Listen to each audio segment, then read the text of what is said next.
Hey Baz, how do I ask for a raise? Great question, right? It's one that comes up a lot. It's a very popular one because there's a lot of fear involved in it. If you ask somebody for more money, you run the risk of them telling you that you're not worth anything. And that's why a lot of people don't ask for raises, and maybe they just expect them because they're scared of being told that they're not good enough or that they're not worthy. And that can be really devastating to people. So a lot of people have a lot of fear and anxiety around asking for a raise, but really there's an easy way to do it that is really effective, like 99% effectiveness. So the issue with how people ask for raises is they'll generally bring up the things that they've done, and they say, hey, I've done all of these things, can I have a raise? The other thing that they'll do is they'll do the pity party one, where they say, hey, listen, I've got these bills, I'm not making enough money. Also not your best strategy. And sometimes people will do both. Hey, I'm not making enough money and I've done this, and this. Not the best strategy. The reason is because can I ask for a raise or can I have X amount? That is a close-ended question. There is a yes or a no. So you're putting your boss or manager or business owner in a corner where they have to give you a binary answer. That is not what you want, because if you're then relying on their, creativity to then say if I can do it or not, and you're running the risk of being told no.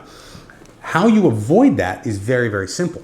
Instead of highlighting what you've done and thinking entitlement will get you there, because they've already paid you for that. They got a discount. Why would they want to just give you more money for that?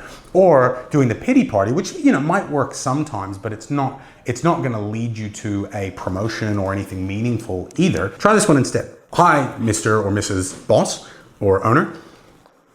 I am really enjoying working here. I love the company. I'd like to make more money. What would you need to see from me over the next 2 months, 3 months, whatever time window you want to give? What would you need to see from me, or what could we do so that I could make an extra $10,000 a year?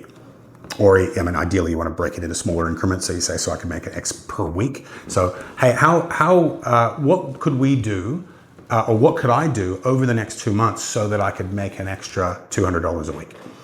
And shut up. It's golden rule of negotiating. Once you've said the number, shut up. Whoever talks first loses.